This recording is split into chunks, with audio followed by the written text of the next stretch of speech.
अस्सलाम वालेकुम dear student. तो आज हम चैप्टर नंबर 20 डिस्कस करेंगे और चैप्टर नंबर 20 का नाम है न्यूक्लियर रेडिएशंस। न्यूक्लियर रेडिएशंस हम उन रेडिएशंस को कहते हैं जो न्यूक्लियस से निकलते हैं या किसी भी न्यूक्लियर रिएक्शन के दौरान एमिट आउट होते हैं। जैसे न्यूक्लियर रेडिएशंस में हमारे पास गामा रेज आते हैं, प्रोटॉन आते हैं, बीटा रेज आते हैं, ठीक है, उसके बाद यानी प्रोटॉन आते हैं। तो ये सारे न्यूक्लियर रेडिएशंस हैं। न्यूक्लियर रेडिएशंस को हम आयोनाइजिंग रेडिएशंस भी कहते हैं, क्योंकि जो कोई भी न्यूक्लियर रेडिएशन होता है वो आयोनाइज करता है किसी भी सब्सटेंस को। सब्सटेंस को आयोनाइज करना मतलब उनमें से इलेक्ट्रॉन्स को निकालना, ठीक है। सो अब हम पढ़ेंगे अल्फा पार्टिकल्स। तो आप सब जानते हैं कि alpha particle 1/10 speed of light से मूव करता है। ये जो अल्फा रेज होता है इसमें 2 प्रोटॉन्स होते हैं और 2 न्यूट्रॉन्स होते हैं। ये मैं पहले भी बता चुका हूँ। These are called helium nuclei. Alpha rays को हम हीलियम न्यूक्लियाई भी कहते हैं, क्योंकि हीलियम न्यूक्लियाई में भी 2 प्रोटॉन और 2 न्यूट्रॉन देखे जाते हैं। These have double positive charges. Alpha rays के पास डबल पॉजिटिव चार्जेस हैं क्योंकि इसके पास 2 प्रोटॉन्स हैं। These performs ionization by electrostatics attraction। आप देखें, ये अगर समझें कोई एटम है तो ये इस एटम के इलेक्ट्रॉन्स होंगे। अब अगर किसी एटम पे आप अल्फा रेज को फायर करेंगे तो अल्फा रेज के पास डबल पॉजिटिव चार्ज है और वो ये इन इलेक्ट्रॉन को अट्रैक्ट करेगा। जब ये इन इलेक्ट्रॉन को अट्रैक्ट करेगा तो इसको नॉकआउट कर सकता है। इसको हम कहते हैं इलेक्ट्रोस्टैटिक्स अट्रैक्शन। तो अल्फा रेज जो है 2 तरीकों से आयोनाइजेशन कर सकता है, एक डायरेक्ट कोलिजन से और एक इलेक्ट्रोस्टैटिक्स अट्रैक्शन की वजह से। मोस्टली जो अल्फा रेज आयोनाइजेशन करते हैं वो इलेक्ट्रोस्टैटिक अट्रैक्शन से करते हैं।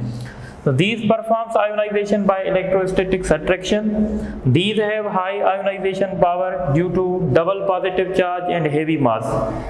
अगर डायरेक्ट कोलिजन की हम बात करेंगे तो हेवी मास, अगर हम इलेक्ट्रोस्टैटिक्स अट्रैक्शन की बात करेंगे तो डबल पॉजिटिव चार्ज। याद रहे, सबसे ज़्यादा जो आयोनाइजेशन पावर है वो अल्फा रेज का है, क्योंकि अल्फा रेज के पास डबल पॉजिटिव चार्ज है और इसका मास भी ज़्यादा है।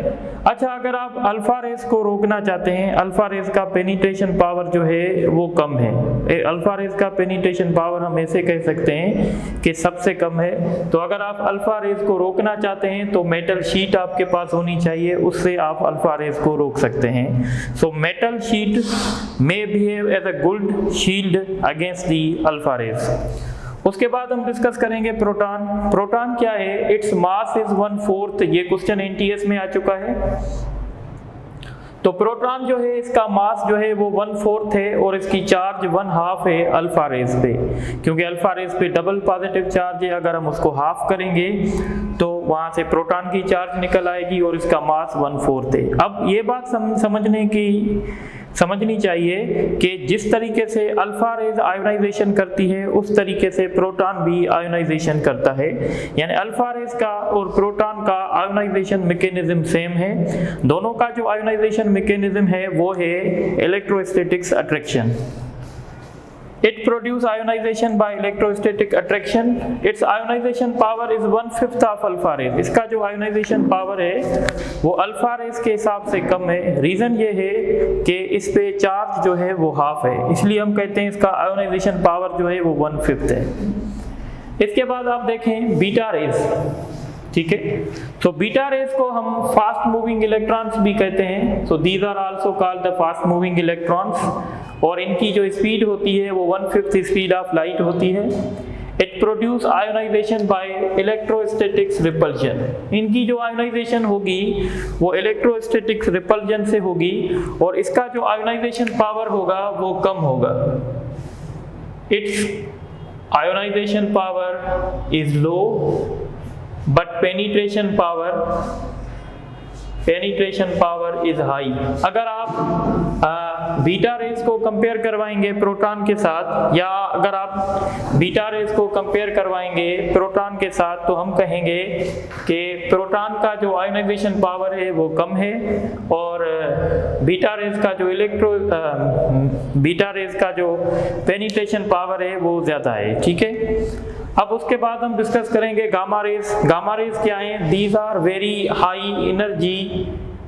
हाई एनर्जी इलेक्ट्रोमैग्नेटिक रेडिएशन, यानी सबसे ज़्यादा जो इलेक्ट्रोमैग्नेटिक रेडिएशन में से सबसे ज़्यादा जो एनर्जी है वो गामा रेज के है, और गामा रेज की जो वेवलेंथ है वो सबसे कम है। तो हम ऐसे कह सकते हैं कि गामा रेज की वेवलेंथ सबसे कम यानी शॉर्टेस्ट वेवलेंथ है, और इनकी एनर्जी सबसे ज़्यादा है।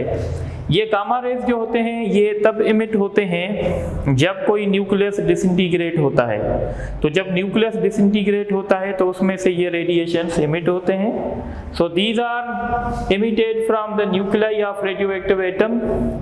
These accompanied with emission of beta rays और अल्फा रेज। मैंने आपको लेक्चर में बताया है चैप्टर नंबर 19 में कि जब कोई भी न्यूक्लियाई अल्फा रेज इमिट करेगा या बीटा रेज इमिट करेगा तो उसके फौरन बाद वो गामा रेज इमिट करता है। अच्छा, ये जो गामा रेज है वो 3 तरीकों से आयोनाइजेशन परफॉर्म करता है। एक तरीका होता है photo electric effect. Photo electric effect में क्या करता है? ये अपनी पूरी एनर्जी शेयर करता है, शेयर्स इट्स होल एनर्जी, यानी ये सारी एनर्जी जो है वो इलेक्ट्रॉन को दे देता है। यानी समझे ये मेटल सरफेस है, जब हम इन पे गामा रेज इंसिडेंट करवाएंगे तो ये सारी एनर्जी इलेक्ट्रॉन को दे देगा और वहाँ से इलेक्ट्रॉन को इजेक्ट करेगा। तो हम इसको कहते हैं फोटो इलेक्ट्रिक इफेक्ट। एक होता है क्वांटम इफेक्ट। इस क्वांटम इफेक्ट में ये थोड़ी सी एनर्जी शेयर करता है, shares only part of its energy. ये थोड़ी सी एनर्जी शेयर करेगा और इलेक्ट्रॉन को निकाल देगा। एक प्रोसेस होता है जब गामा रेज किसी हेवी न्यूक्लियस पे पड़ता है तो गामा रेज जो है वो इनहेलिएट हो जाता है और वहाँ से इलेक्ट्रॉन और पॉजिट्रॉन का पेयर बनता है। तो हम कहते हैं कि ये एनर्जी का मटीरियलाइजेशन हो गया, यानी हमें एनर्जी से मैटर मिल गया। सो याद रखिएगा कि जब गामा रेज किसी हेवी न्यूक्लियस से उसका गुजर होता है तो वो एक इलेक्ट्रॉन और पॉजिट्रॉन के पेयर में कन्वर्ट हो जाता है। इस प्रोसेस को हम कहते हैं मटीरियलाइजेशन ऑफ एनर्जी। तो ये 3 तरीके हैं जिससे गामा रेज जो हैं आयोनाइजेशन प्रोड्यूस कर सकते हैं। अच्छा, अगर आप गामा रेज को अगर आप रोकना चाहते हैं तो आप एक ऐसा सब्सटेंस यूज करेंगे जिनके पास इलेक्ट्रॉन ज्यादा क्वांटिटी में होंगे। तो हम कहते हैं कि lead is a good shield against gamma rays because it is rich in the electron. तो आप लीड से गामा रेज को शील्ड कर सकते हैं क्योंकि गामा रेज जो हैं क्योंकि शील्ड के पास जो हैं वो इलेक्ट्रॉन ज़्यादा हैं। अब आप देखें न्यूट्रॉन। न्यूट्रॉन क्या है? तो दीज हैव नो चार्जेस, इनके पास कोई चार्ज नहीं है। And its mass is nearly equal to proton, और इसका मास तकरीबन प्रोटॉन के बराबर होता है। Its ionization power is low, सबसे जो कम से कम आयोनाइजेशन पावर है ना वो प्रोटॉन का है, वो सारी न्यूट्रॉन का है। ये इसलिए है क्योंकि न्यूट्रॉन के पास कोई चार्ज नहीं है, तो ये सिर्फ डायरेक्ट कोलिजन से ही कर सकता है, पर डायरेक्ट कोलिजन कम होती हैं, इस वजह से इनका पेनिट्रेशन पावर जो है वो सबसे कम है, और इनका आयोनाइजेशन पावर जो है वो सबसे कम है। इट पेनिट्रेट, अच्छा इनका जो पेनिट्रेशन पावर है वो सबसे ज़्यादा है। सबसे ज़्यादा इसलिए है क्योंकि इनके पास कोई चार्ज नहीं है। So these can be stopped bye concrete wall. अगर आप न्यूट्रॉन को रोकना चाहते हैं तो इसके लिए आपको लंबी एक मोटी सी कंक्रीट वॉल बनानी पड़ेगी क्योंकि इनका पेनिट्रेशन पावर जो है वो ज़्यादा है। अब ये मैंने एक टेबल बनाई है जिसमें से हम आयोनाइजेशन पावर और पेनिट्रेशन पावर कंपेयर करवाएंगे। तो सबसे ज़्यादा जो पेनिट्रेशन पावर है वो अल्फा रेज का है। अल्फा रेज के बाद प्रोटॉन, प्रोटॉन के बाद बीटा रेज, बीटा रेज के बाद गामा रेज, और गामा रेज के बाद न्यूट्रॉन, यानी न्यूट्रॉन का आयोनाइजेशन पावर सबसे कम है। अगर आप पेनिट्रेशन पावर की बात करेंगे तो सबसे ज्यादा पेनिट्रेशन पावर न्यूट्रॉन को है क्योंकि इसके ऊपर चार्ज नहीं है, फिर गामा रेज हैं, फिर बीटा रेज हैं, फिर प्रोटॉन हैं और फिर अल्फा रेज हैं। यानी अल्फा रेज का पेनिट्रेशन पावर जो है वो सबसे कम है। तो यहाँ से भी 1-2 क्वेश्चन आ सकते हैं, आप इसको नोट करें, फिर हम आगे चलते हैं।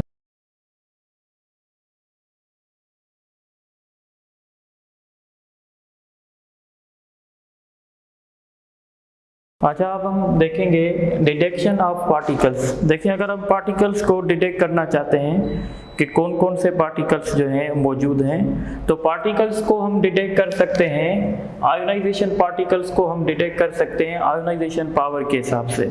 क्योंकि आपको पता है कि हर पार्टिकल, हर आयोनाइजिंग पार्टिकल आयोनाइजेशन प्रोड्यूस करता है, तो उसकी बेसिस पे हम उनको डिटेक्ट कर सकते हैं। तो अब हम पढ़ने जा रहे हैं Wilson cloud chamber. Wilson cloud chamber एक डिवाइस है जिसमें से हम आयोनाइजेशन ट्रैक्स डिटरमिन करते हैं आयोनाइजेशन पार्टिकल्स के।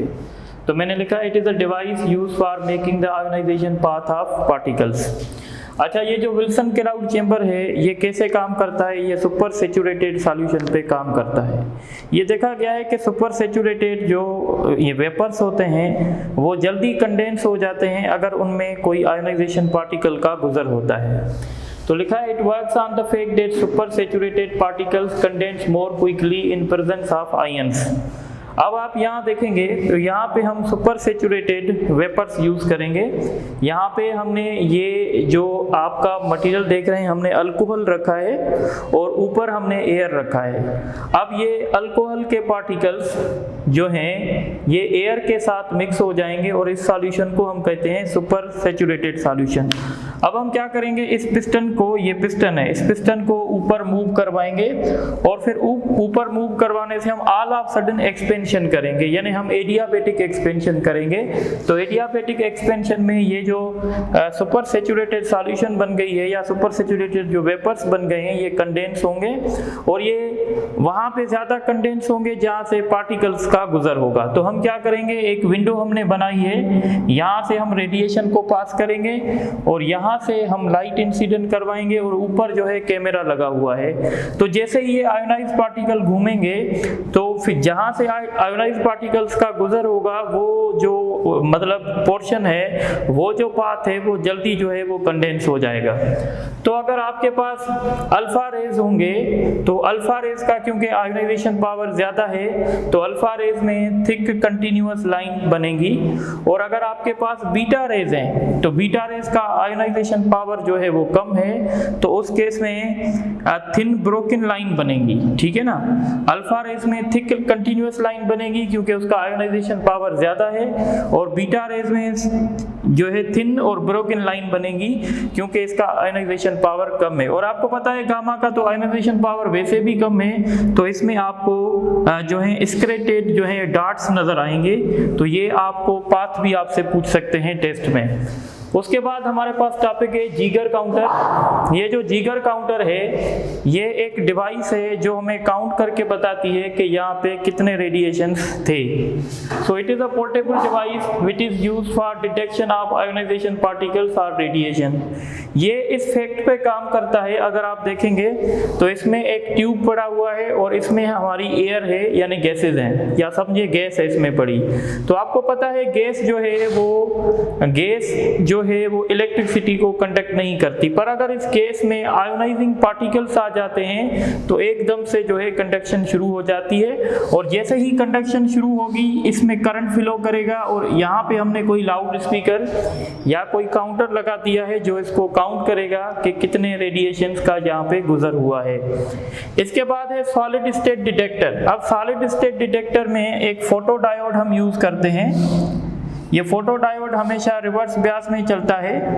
तो जब ये फोटो डायोड है और इस फोटो डायोड के जंक्शन के अक्रॉस जब रेडिएशन पड़ते हैं तो इनमें से जो है करंट फ्लो होता है। और इसी तरीके से हमने इसमें कोई काउंटर लगा दिया है, अगर इसके ऊपर रेडिएशन पड़ेंगे तो रेडिएशन पड़ने से इसमें कंडक्टिविटी हो जाएगी यानी सर्किट में करंट फ्लो हो जाएगा और हमारा काउंटर जो है इसको नोट करेगा।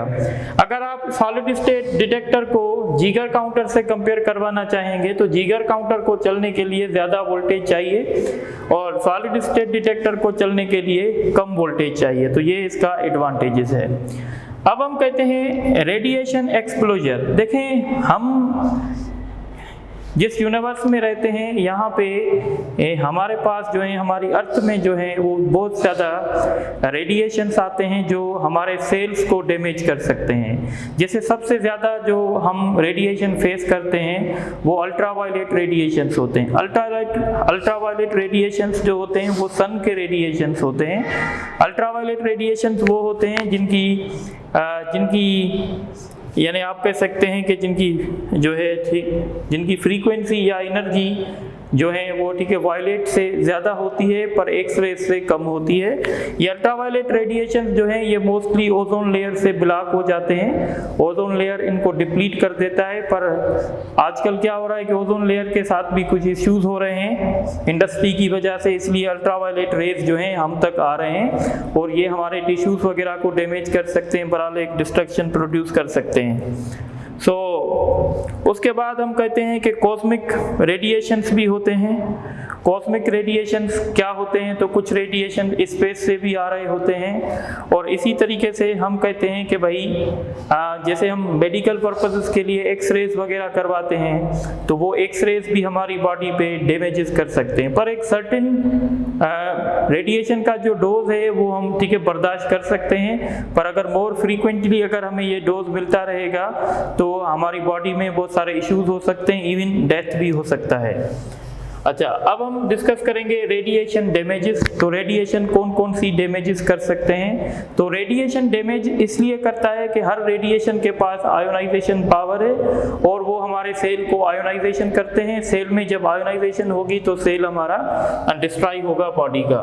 तो रेडिएशन की वजह से ल्यूकेमिया हो सकता है, ल्यूकेमिया जिसको हम ब्लड कैंसर कहते हैं, या कैंसर हो सकता है सिंपली, या रेडिएशन सिकनेस हो सकती है। तो ये 3 डिजीज जो हैं वो रेडिएशन की वजह से हो सकती है। ल्यूकेमिया जिसको हम ब्लड कैंसर कहते हैं, या सिंपली कैंसर। कैंसर का मतलब यही होता है कि डिफेक्टिव सेल हमारी बॉडी में बनते हैं, या रेडिएशन सिकनेस यानी हमारी बॉडी के जो हेयर्स हैं वो लॉस हो सकते हैं। तो ये 3 किस्म के इश्यूज हो सकते हैं रेडिएशन डैमेजेस की वजह से। अच्छा, ये जो रेडिएशंस होते हैं सिर्फ इनका नेगेटिव इम्पैक्ट नहीं है पर इनका पॉजिटिव इम्पैक्ट भी होता है। हम इन रेडिएशंस को मेडिकल पर्पसेस के लिए यूज़ भी करते हैं। मोस्टली हम रेडिएशन को एज अ ट्रेसर यूज़ करते हैं। तो अगर हम देखना चाहते हैं कि भाई हमारा थायराइड ग्लैंड सही तरीके से काम कर रहा है या नहीं कर रहा, तो हमारा जो थायराइड ग्लैंड होता है उसमें आयोडीन डिपॉजिट हो जाता है। तो अगर हम आयोडीन को यूज़ करेंगे, अगर हम आयोडीन को यूज़ करते हैं तो हम थायराइड ग्लैंड को ऑब्जर्व कर सकते हैं। यानी अगर थायराइड ग्लैंड को देखना चाहते हैं तो उसमें हम ट्रेसर यूज़ करते हैं आयोडीन।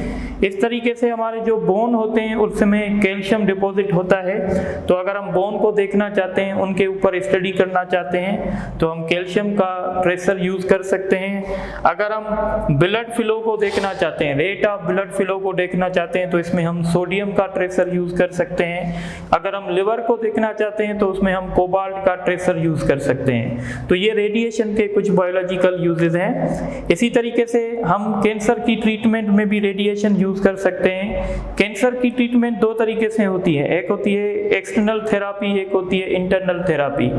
एक्सटर्नल थेरापी का मतलब होता है कि जहाँ पे हमें इशू होता है हम वहाँ पे रेडिएशंस नहीं बल्कि एक मशीन में डाल के और हम उस पेशेंट को जो है वो रोटेट करवाते हैं। इसको कहते हैं एक्सटर्नल थेरापी। और एक्सटर्नल थेरापी जो होती है उसमें हम गामा रेज यूज करते हैं कोबाल्ट के। और दूसरी होती है इंटरनल थेरापी, यानी सपोज करें अगर थायराइड ग्लैंड का इशू है तो हम उसमें क्या करते हैं कि आयोडीन जो होते हैं, आयोडीन की इंजेक्शन जो है वो हम पेशेंट को दे देते हैं, तो वो कहलाती है इंटरनल थेरापी। ठीक है, तो इंटरनल थेरापी में हम आयोडीन वगैरह के गामा रेज यूज कर सकते हैं। उसके बाद दूसरे भी यूजेस हैं बहुत सारे। एक है पॉलीमराइजेशन। पॉलीमराइजेशन में भी ये जो है हम कहते हैं कि रेज जो है वो अपने यूज होते हैं। उसके बाद है स्टरलाइजेशन एंड फूड प्रिजर्वेशन। अब देखें, स्टरलाइजेशन का मतलब होता है सपोज हमारे पास मेडिकल टूल्स हैं, मेडिकल इंस्ट्रूमेंट्स हैं ऑपरेशन में जो यूज होते हैं। तो जैसे ही ऑपरेशन होता है तो अब हम उनको स्टरलाइज करना चाहते हैं, तो हम क्या करते हैं कि हम उनके ऊपर रेडिएशन इंसिडेंट करते हैं। ये जो रेडिएशंस होते हैं ये जितने भी बैक्टीरियाज होते हैं उनको किल कर देते हैं और हमारे जो इंस्ट्रूमेंट है वो जर्म से फ्री हो जाते हैं।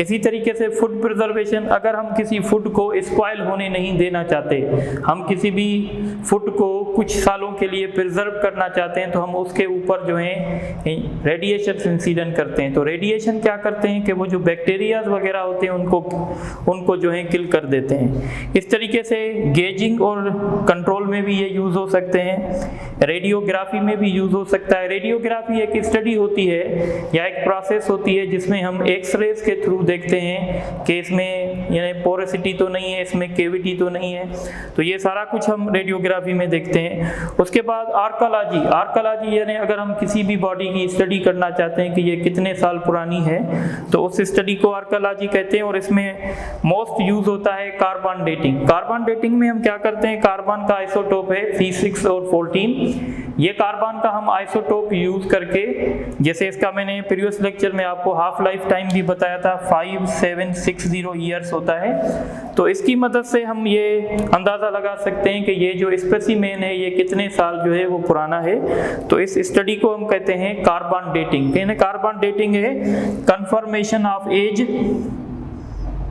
confirmation of age by using C14। C14 को यूज करते हुए हम किसी भी स्पेसिमेन की एज कंफर्म कर सकते हैं, इसको कहते हैं कार्बन डेटिंग। उसके बाद है एक्टिवेशन एनालिसिस। देखें कुछ ऐसे सब्सटेंस होते हैं, कुछ ऐसा हमारे पास मिक्सचर होता है, कुछ ऐसे एलिमेंट्स का मिक्सचर होता है जिनकी केमिकल प्रॉपर्टीज तकरीबन सेम होती है। तो जब केमिकल प्रॉपर्टीज तकरीबन सेम होती है तो फिर हम डिफरेंशिएट नहीं कर सकते कि इसमें कौन कौन से एलिमेंट्स मौजूद हैं। तो उस केस में हम क्या करते हैं, उस केस में हम न्यूट्रॉन एक्टिवेशन एनालिसिस करते हैं। यानी हम क्या करते हैं, जितने भी हमारे पास एटम्स होते हैं वेरियस एलिमेंट्स के, वो हम किसी न्यूक्लियर रिएक्टर में डालकर और उन पे न्यूट्रॉन इंसिडेंट करवाते हैं। जब हम उन पे न्यूट्रॉन इंसिडेंट करवाते हैं तो अब वो रेडियो एक्टिव हो जाते हैं, यानी अब वो इमिशंस करेंगे और फिर वो बीटा इमिशंस करते हैं। और बीटा इमिशन के बाद आपको पता है कि गामा इमिशन होती है।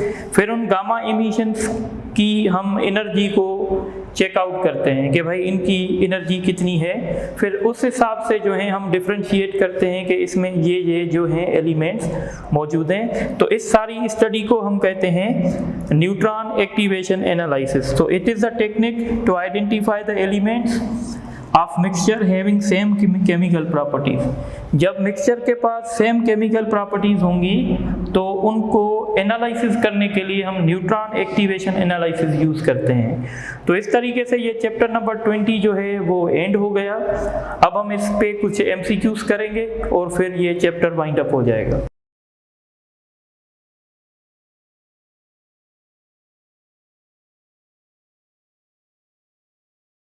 अच्छा, अब ये कुछ MCQs देख लेते हैं चैप्टर नंबर 20 पे। बहुत इंपॉर्टेंट MCQs हैं। विच of the following is not nuclear radiation. तो न्यूक्लियर रेडिएशन कौन सा नहीं है, एक्सरेज न्यूक्लियर रेडिएशन नहीं है क्योंकि ये एटम से निकलता है। उसके बाद दूसरा क्वेश्चन है, a particle whose mass is 1/4 and charge is 1/2 of the alpha is known as. तो हम इसको कहते हैं प्रोटॉन। ये पास पेपर में भी आ चुका है। Which of the following has high ionization power? तो high ionization power किसका है, अल्फा पार्टिकल का। Which of the following has same ionization mechanism? तो same ionization mechanism alpha rays का और प्रोटॉन का है। Neutron has high penetration power and low ionization. तो लो आयोनाइजेशन न्यूट्रॉन के पास इसलिए होती है क्योंकि इसके पास चार्ज नहीं होता, और high ionization high penetration power भी इस वजह से होता है। उसके बाद क्वेश्चन है, dash is a device for making visible path of ionization particle. इसको हम कहते हैं विल्सन क्लाउड चेंबर।